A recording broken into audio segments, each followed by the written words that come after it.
Ay mga kadudoy, gawa tayo ng paggawa ang bahay ng pabo natin, ng itlog yung pabo.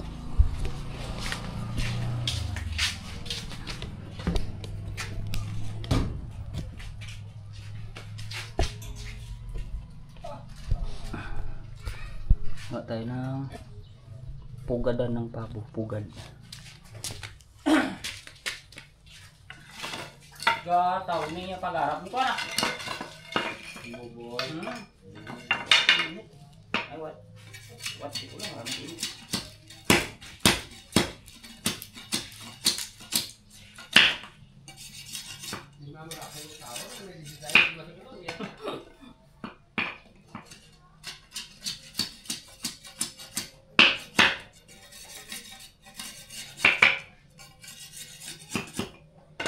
Gawa tayo mga kadudoy ng sahig ng kwan. Bahaya ng pabo natin.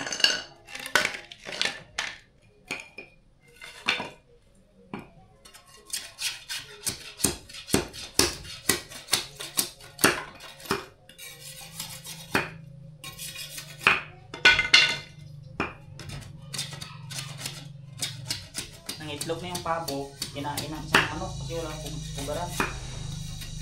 Sayang.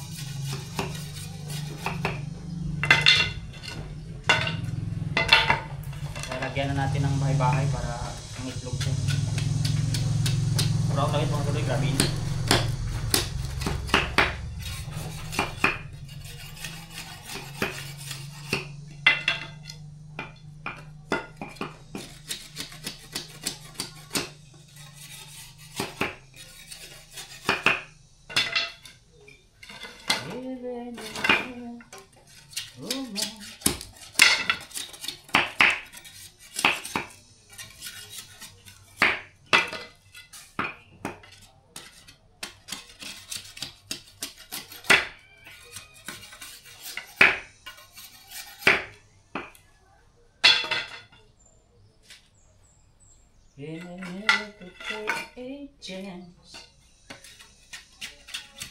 Para next year mga kadudoy, marami na tayong pabo.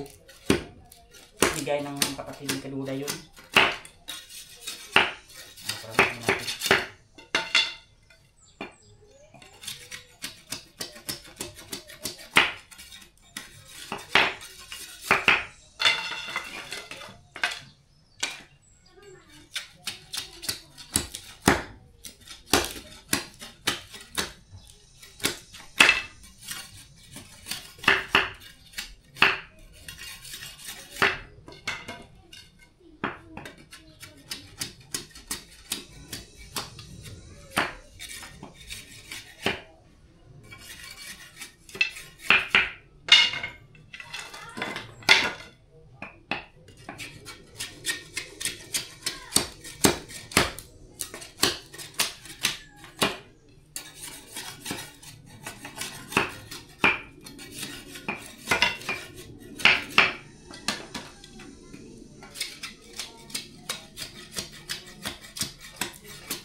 Bilis lang mga kadudoy maglagay ng kwan.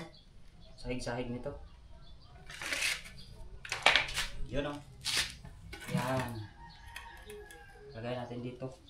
So unahin na natin yung kwan yan. Unahin natin yung gitna siyempre. Yan. Pero bago natin pakuan yan, hanap muna tayo ng maliliit. Maliliit nating pako kasi mayroong pako yun. Dapat yung sinalang ka maliit kasi baka doon sa kabilang baldi mga kadudoy yung kwan. Isa nating maliit na kwan. Ito yung puno lang, mas maliit ito kaya mas madali natin ito ayusin. Ayan. Maglagay muna tayo dito sa lupa para hindi mahirap.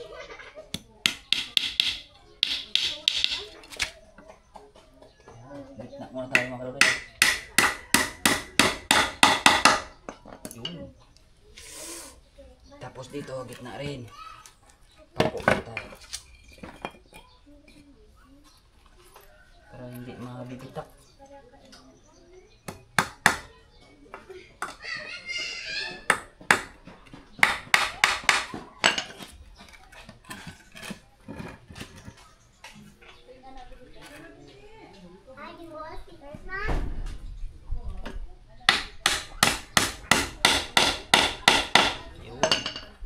Kasi ito madalian ng mga kalulay, kaya tapos gilid natin agad.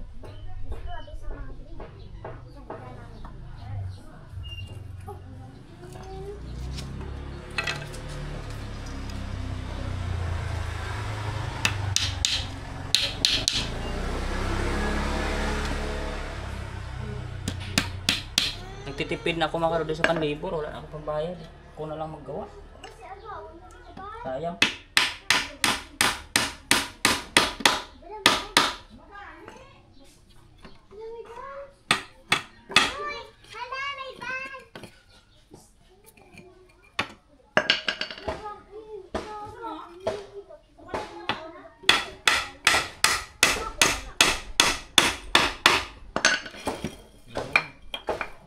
Tapos ano naman sa kabila, siyempre.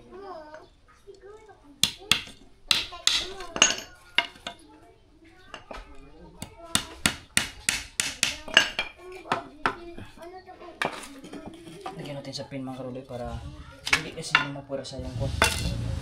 Ating ating pakuan ba.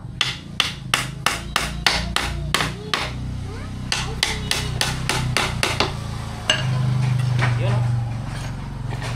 Parang bahay na. Lagyan natin dito mamaya ng sahig tsaka dingding. Update ko na lang kay mga kalulay pag malapit na matapos. Bye-bye. Ito ay bahay ng pabo natin ha. Bye-bye muna.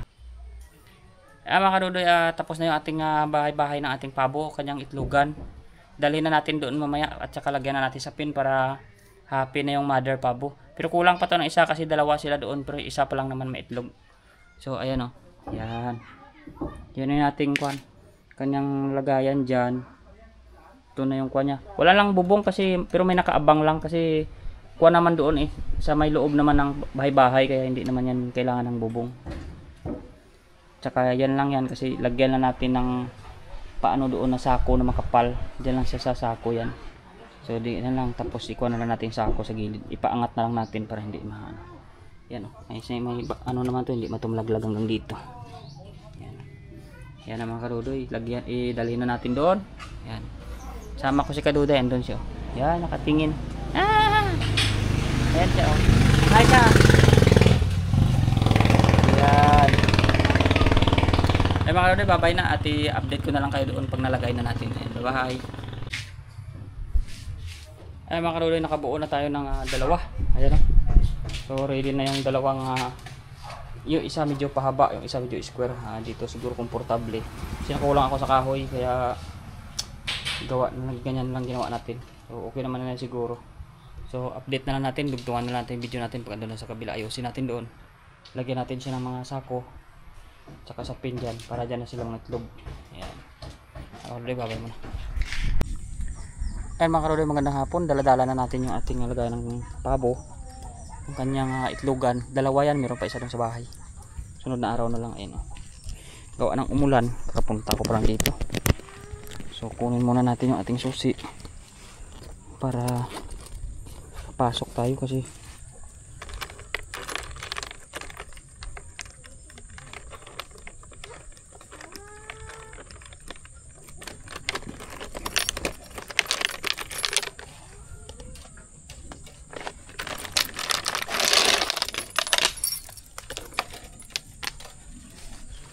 Jadi buksan muna natin terus pasok natin yung hindi yan mga kadudoy kulungan Ito na yung kulungan ng ating itlogan ng ating pabo. Natin. Bu bu bu bu bu bu bu bu. Dami pa nilang patoka oh. Pamangitlog na naman to eh. Kawawa. Dapat dito siya.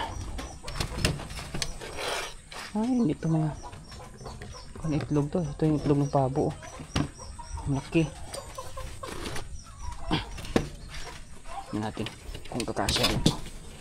Ay, tali na natin mga kadudoy para kumasya sa. Yan, hindi naman yan siguro magbabasa ng ulan. Diyan lang yan, tapos marami naman tayo tali dito. Yan o, tali na lang natin doon sa kuwan para hindi siya malaglag.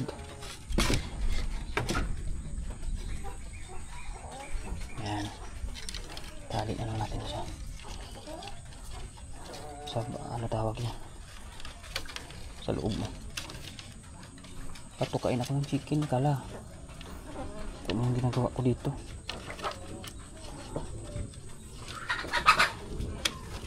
Yan mga kadudoy. Sana ano ng pabo to.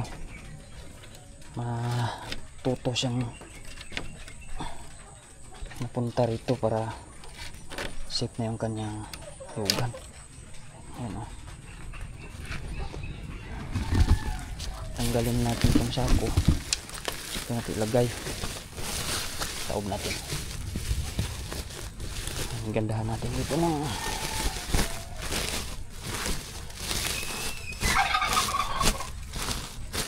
Kat na yan siya dyan.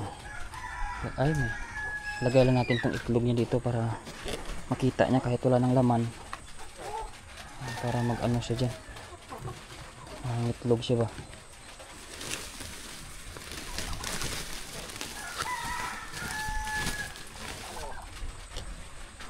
Pero parang nag-alinlangan ako dun, baka nabasa siya ng ulan.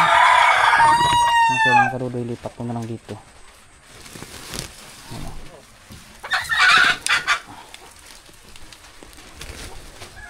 Lipat na lang natin dito sa sigurado. Kasi wala pa namang nangitlog. Yan o.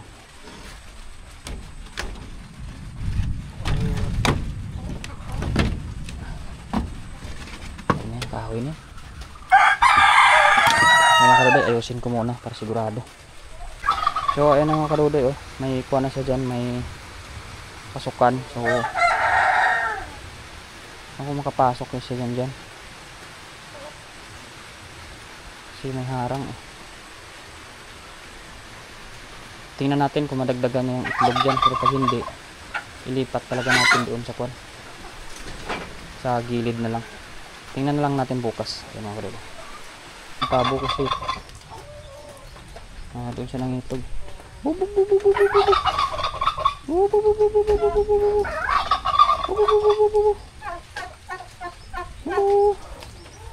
Hindi natin siya malagay doon sa kuwan mga kadudoy. Sana umakyat siya doon.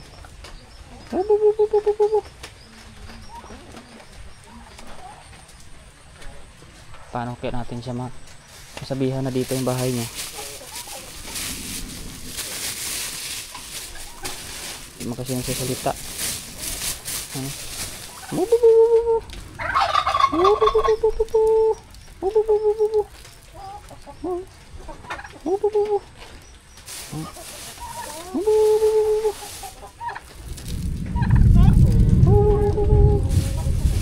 Hilap mo siya.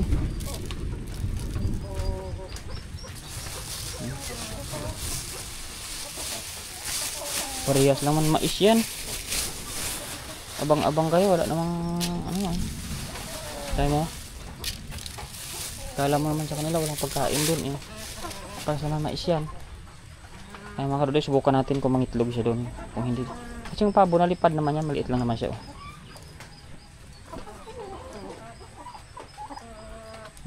May pinakay tayo doon ng maliit sa piraso. Lagyan ko pala dito ng ano yan, akyatan niya, yung parang tulay niya mga kadudoy. Ayan o, para mag-akyat yung pabo. Yun,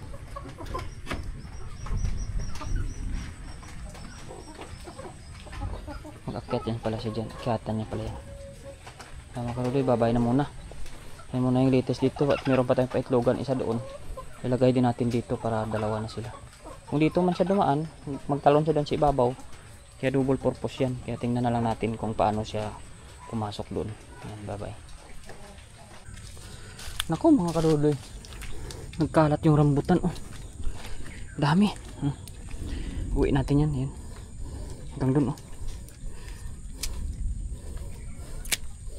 Huwag na. Halo di plastic ko na. Dali natin po uwi.